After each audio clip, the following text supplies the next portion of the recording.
What's the most shocking thing a dying person ever confessed to you? I was 24 when I got the call that my great-aunt Beatrice was dying. We'd never been close. She was my grandfather's sister, a reclusive woman who lived alone in a sprawling Victorian house on the outskirts of town. Growing up, she'd been the strange relative we visited twice a year out of obligation. She'd sit in her parlor, surrounded by dusty antiques and faded photographs, speaking in cryptic half-sentences that made my foster father Richard roll his eyes. Beatrice always was dramatic, he'd say on the drive home, living in the past, making mountains out of molehills. But I was her only living relative, so when St. Mary's Hospital called at 2 a.m., they called me. "She's asking for you specifically," the nurse said, her voice strained with fatigue. "She's been asking for hours. She doesn't have long, maybe until morning if she's lucky." I threw on clothes and drove 3 hours through a thunderstorm that seemed to mirror the dread building in my chest. Lightning split the sky as I navigated the winding mountain roads to Millbrook, the small town where I'd grown up, where my parents had died, where Richard had built his empire. At the hospital, Beatrice looked tiny in the mechanical bed, her once sharp eyes now clouded with morphine. Her gray hair, which she'd always worn in a severe bun,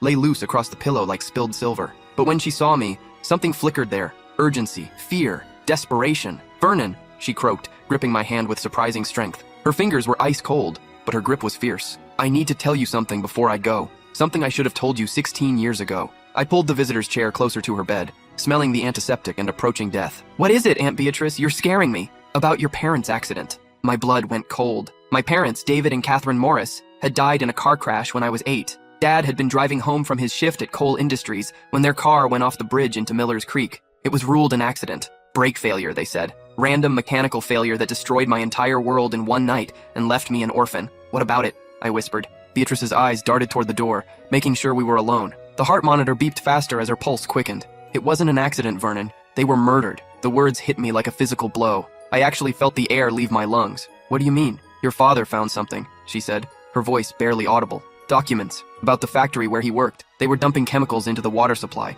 Cancer-causing stuff. Poison that was killing children in our town. He was going to blow the whistle." I stared at her, my world tilting on its axis. "You're saying someone killed them to keep them quiet?" "The brake line was cut," she whispered. "I know because I saw it happen. I watched them do it in the factory parking lot." My heart stopped. "You saw it?" Beatrice's grip tightened until her nails dug into my skin. "I was there that night. At the factory. I was supposed to meet your father at midnight. I worked in the billing department. I had the financial records he needed to prove what they were doing to our town. Proof of the illegal dumping, the payoffs to inspectors, everything. Then why didn't you come forward?" I asked, my voice breaking. "Why didn't you save them?" Her face crumpled with 16 years of guilt. Tears leaked from her cloudy eyes. "Because they threatened me too. 2 men in expensive suits came to my house the next day. Said if I talked, I'd end up like your parents. So I kept quiet and watched you grow up in foster care, knowing I could have prevented it all. Knowing I was a coward. I couldn't breathe. 16 years of believing my parents died in a random accident. 16 years of therapy to deal with the loss. 16 years of survivor's guilt, wondering why I hadn't been in the car that night. And it was murder. Cold, calculated murder. Who?" I managed to ask. "Who ordered it?" Beatrice looked toward the door again, then back at me with terror in her dying eyes. "The factory owner. But that's not the worst part, Vernon. That's not why I'm finally telling you this." My hands were shaking. "What's the worst part?" She took a ragged breath and I could see her fading with each word. "The factory owner, the man who had your parents killed, is your foster father." The room spun. "Richard Cole, the man who'd taken me in after my parents died, who'd raised me, paid for my college, walked me down the aisle at my wedding just 2 months ago. The man I called Dad. That's impossible," I whispered. "He adopted you to keep you close," Beatrice said, her voice getting weaker. "To make sure you never started asking questions. What better way to monitor the situation than to raise the victim's child as your own? To make you love him." Every memory of my childhood crashed through my mind. Richard showing up at the funeral in his expensive black suit, kneeling down to my 8-year-old level and promising he'd take care of me. His kindness, his generosity, the way he'd bought me everything I'd ever wanted, the way he'd always deflected when I asked about my parents' accident. "Just focus on the future, son," he'd say. "The past only brings pain." The way he'd held me when I cried about missing my parents. The way he'd taught me to drive. The way he'd walked me down the aisle when Melody and I got married, tears in his eyes as he told me how proud my real father would have been. "But there's more," Beatrice gasped, her breathing becoming labored. "There's a reason I'm telling you this now. Your wife. What about Melody?" I demanded. "She's been asking questions lately, hasn't she? About the water quality in your neighborhood? About the cancer cluster at the elementary school?" My blood turned to ice. Melody was an environmental lawyer who'd recently started her own practice. She'd been investigating a pattern of childhood leukemia cases in our area for months, staying up late poring over medical records and water quality reports. "How do you know that?" "Because Richard called me last week," Beatrice said, her voice becoming urgent despite her weakness. "Asked if I knew what she was looking into. Asked if you'd ever mentioned your parents to her. I played dumb, but Vernon, the way he talked about her, it was the same tone he used about your father right before." She couldn't finish the sentence. She didn't need to. "I have proof," Beatrice whispered, Reaching under her pillow with trembling fingers, she pulled out a small brass key. Safety deposit box. First National Bank downtown. Box 127. Everything's there. The documents your father copied, photos of the cut brake line, financial records showing the payoffs to the men who killed them. Why now? I asked, taking the key with numb fingers. Why tell me this now? Because I'm dying, and I can't take this secret with me, she said. And because I think he's planning to do it again. Your wife is getting too close to the truth. I stood up so fast the chair fell over. I have to go. I have to warn her. Wait, Beatrice grabbed my arm with surprising strength. There's something else. In the safety deposit box. A letter your father wrote to you before he died. He suspected something was going to happen. He wanted you to know the truth if anything happened to them. I leaned down and kissed her forehead. Her skin was paper thin and cold. Thank you for telling me. I'm sorry, she whispered, tears streaming down her cheeks. I'm so sorry I didn't protect you.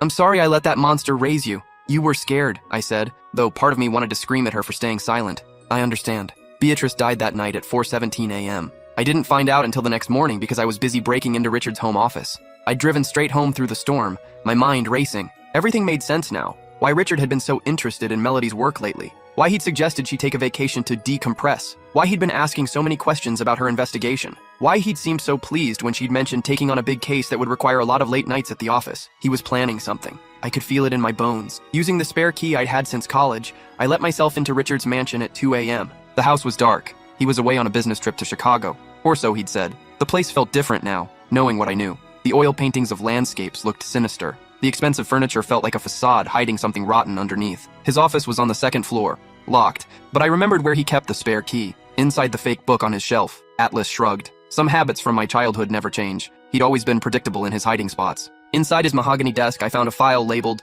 Environmental Cleanup, Phase 2. My hands shook as I read through it. Maps of our neighborhood, water table diagrams, geological surveys, and a list of names, people who'd been asking questions about the water quality. Melody's name was at the top, circled in red ink, but it was the document underneath that made me physically sick. A proposal to neutralize potential threats to the expansion project. The same cold, corporate language. The same clinical detachment that had probably described my parents' murder as resolving a personnel issue.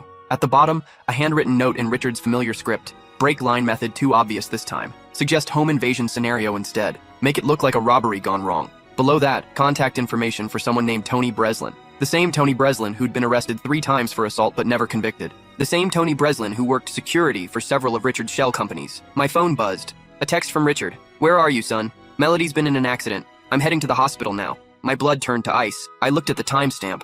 The text had been sent 20 minutes ago. I'd been so absorbed in reading the documents that I'd missed it. I called the hospital immediately, my hands shaking so badly I could barely dial. Millbrook General, how can I help you? My wife, Melody Morris, I got a text that she's been in an accident. One moment, please. The hold music felt like it lasted hours. Finally, a doctor came on the line. Mr. Morris, your wife is in surgery. Someone broke into your house while she was sleeping. She fought back, but she was stabbed multiple times. She's stable, but it's going to be a long surgery. Stabbed? I could barely get the word out. The police are calling it a botched burglary. The perpetrator fled when neighbors called 911 after hearing screams. I knew better. I hung up and called 911. I need to report an attempted murder, I said. The next morning, I drove to First National Bank with Beatrice's key and a head full of rage. I hadn't slept. I'd spent the night at the hospital, holding Melody's hand while she was unconscious, promising her I'd make them pay. The safety deposit box was in the basement vault, box 127. When the bank manager opened it with his master key and my inherited key, I found exactly what Beatrice had promised. Photos of my father's car, clearly showing the severed brake line, not frayed from wear, cut clean through with tools. Financial records showing payments from Coal Industries to Tony Breslin and 2 other men, starting the week before my parents died. Bank statements showing regular deposits into Beatrice's account. Hush money, I realized, to keep her quiet all these years. And at the bottom, wrapped in plastic, a letter in my father's handwriting. Vernon, if you're reading this, then something has happened to your mother and me. I've discovered that Coal Industries has been dumping toxic waste into Miller's Creek for over a decade. The cancer rates in our town are 400% above the national average, especially in children. I have proof, but I'm scared they'll try to stop me from going public. Richard Cole threatened me yesterday, said I was being disloyal to the company, to him personally. He's been like a brother to me for 10 years, but something in his eyes was different, cold, calculating. If something happens to us, know that we loved you more than anything in this world. Don't trust Richard Cole. He's not the man he pretends to be. Find Beatrice Thornton. She has copies of everything. She's scared, but she's good people. Make them pay for what they've done to our town. Make them pay for the children who've gotten sick. And if you're reading this, make them pay for us. All my love, Dad. P.S. Your mother wanted me to tell you that you were the best thing that ever happened to us. You made our lives complete. Remember that. I sat in that bank vault and cried for the first time since I was 8 years old. Then I photocopied everything and drove straight to the FBI field office in the state capitol. Agent Diana Cross was a sharp-eyed woman in her 40s who listened to my story with growing alarm. When I showed her the evidence, she immediately placed calls to her supervisor and opened a federal investigation. "We've been watching coal industries for months," she admitted. "Environmental crimes, possible RICO violations, but we couldn't find anyone willing to testify. Everyone was too scared or too well paid to talk." "Well, I'm not scared anymore," I said, "and I want that bastard to pay for everything he's done." "What about your wife? Is she safe?" "She's still in surgery. I've got private security watching her room." Agent Cross nodded. "Good. We'll need a few days to build our case, but with this evidence, we can move fast." The next week moved like a fever dream. The FBI raided Richard's offices and mansion. They found computer files detailing decades of illegal dumping, bribery, and intimidation. They found contracts with Tony Breslin and his crew for security services that were really just legalized violence. They found Richard's real financial records, showing he'd made hundreds of millions by cutting corners on environmental safety. Most damning of all, they found recent communications between Richard and Breslin planning Melody's murder. Text messages, email drafts, even a recorded phone call where Richard said, "Make sure it looks random. I don't want any connection to her environmental work." When Richard was brought in for questioning, Agent Cross let me watch from behind the one-way mirror. He looked smaller somehow, deflated without his expensive suits and confident swagger. For the first time in my life, I saw him as he really was, not the loving father figure, but a cold-blooded killer who destroyed my family and tried to destroy my wife. "Why?" Agent Cross asked him. "Why adopt the son of the people you had killed?" Richard's answer chilled me to the bone. "Insurance policy," he said matter-of-factly. "Kid grows up grateful, never asks questions. Plus, it looked good for the company image. Grieving businessman takes in orphaned child. Great PR for the annual reports." "And when he got married? When his wife started investigating?" "I thought about handling it differently then," Richard said with a shrug. "Maybe it was time for Vernon to have an accident too. Make it look like grief drove him to suicide after losing his wife. 2 birds, 1 stone." Agent Cross slid a photo across the table. "This is Vernon watching from the next room.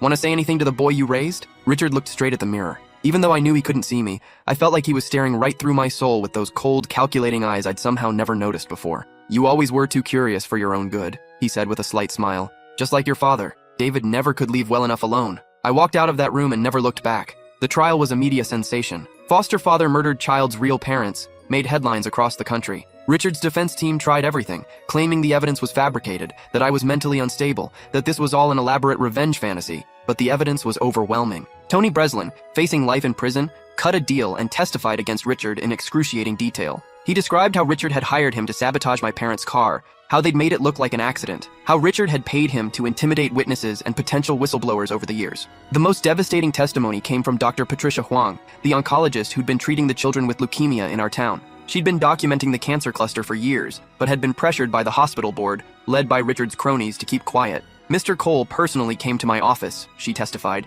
"He said my research was causing unnecessary panic. He offered to fund a new children's wing at the hospital if I would discontinue my study. When I refused, I started receiving death threats. During cross-examination, Richard's lawyer tried to paint me as an unreliable narrator, someone who'd constructed an elaborate fantasy to deal with childhood trauma. But when they put me on the stand, I was ready." "Mr. Morris," Richard's lawyer said, "isn't it true that you've idealized your biological parents? That you might have created this conspiracy theory to explain their death rather than accept it was a random accident?" I looked at Richard sitting at the defendant's table. He was staring at me with those cold eyes, probably expecting me to break down. "No," I said clearly. "What's true is that the man I called dad for 16 years murdered my real parents in cold blood. What's true is that he raised me as a trophy, a symbol of his own fake benevolence. What's true is that he tried to murder my wife when she got too close to exposing his crimes. But you loved him, didn't you? He was good to you." I paused, thinking about all the birthdays, the Christmas mornings, the father-son talks, the way he'd hugged me when I graduated college. "I loved a lie," I said finally. "I loved a mask he wore to hide the fact that he was a monster. Every kindness was manipulation. Every hug was a reminder that he owned me, that he'd won. And you're not bitter about that? Not angry enough to fabricate evidence?" I looked directly at Richard. "I'm not fabricating anything. The evidence speaks for itself. My father documented Richard's crimes before he died. Beatrice Thornton kept copies for 16 years. The FBI found current plans to kill my wife. None of that is fabricated. It's just the truth finally coming to light." Richard was convicted on all counts. 2 counts of first-degree murder, attempted murder, environmental crimes, racketeering, bribery, and witness intimidation. The judge sentenced him to life in prison, without the possibility of parole. Tony Breslin got 25 years for his cooperation, though he'd been the one who actually cut the brake lines. The coal industry's cleanup cost $2.3 billion. The company declared bankruptcy and its assets were liquidated to pay for environmental remediation and victim compensation. 17 families, including mine, received settlements for wrongful death and environmental damage. But the money couldn't bring back my parents. It couldn't erase 16 years of loving my parents' killer. It couldn't undo the psychological damage of being raised by a sociopath who saw me as a pet project. Melody recovered fully, though she still has nightmares about the attack. The doctor said if she hadn't fought back as hard as she did, If the neighbors hadn't called 911 so quickly, she wouldn't have survived. Tony Breslin had been instructed to make sure she died. We moved across the country to Portland, where Melody started her own environmental law firm specializing in cases against corporate polluters. She wanted to honor my parents' memory by finishing the work they'd started. Her practice, Morris Environmental Justice, has won dozens of cases against companies that prioritize profits over public health. I became an investigative journalist, focusing on corporate crime and corruption. My first book, The Foster Father: A True Story of Murder and Deception, became a bestseller. All the proceeds went to environmental justice organizations and cancer research. But success couldn't fill the hole in my chest. For months after the trial, I struggled with identity issues. Who was I if not Richard Cole's grateful son? What did it mean that every childhood memory was tainted with the knowledge of what he really was? I started therapy with Dr. Sarah Chen, a specialist in complex trauma. She helped me understand that my love for Richard had been real even if he wasn't. That grieving the loss of the father figure I'd thought he wasn't betraying my real parents. You were a child, she reminded me during one particularly difficult session.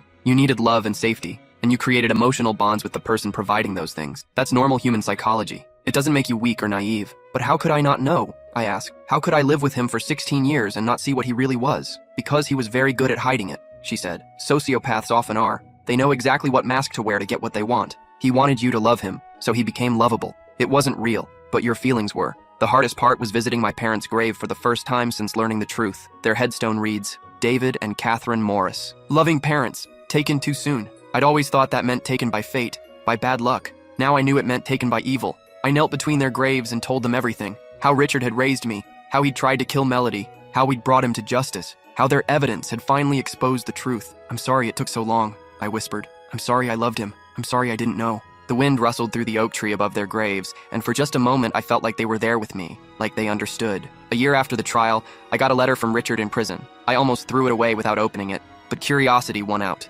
Vernon, it read in his familiar handwriting, I know you'll never forgive me, and I don't expect you to. But I want you to know that despite everything, I was proud of you. You turned out to be exactly the man your father would have wanted you to be. Strong, principled, unwilling to let injustice stand. I know it probably doesn't matter to you, but in my own way, I did love you. Not enough to tell you the truth, not enough to spare you pain, but more than I've ever loved anyone else. You were the one good thing in my life, even if I had no right to you. Your father was right to try to expose what I was doing. He was a better man than I ever was. I'm glad you're more like him than like me. I hope someday you can remember some of our good times without hating yourself for it. You deserve better than what I gave you. Richard, I read the letter 3 times, then burned it in our fireplace. Melody found me there an hour later, staring at the ashes. What was that? She asked, sitting beside me. A reminder that monsters can love too, I said. It doesn't make them less monstrous. She took my hand. Do you believe him? That he loved you? I thought about it for a long time. I think he loved the idea of me. The perfect son who would never question him, never challenge him,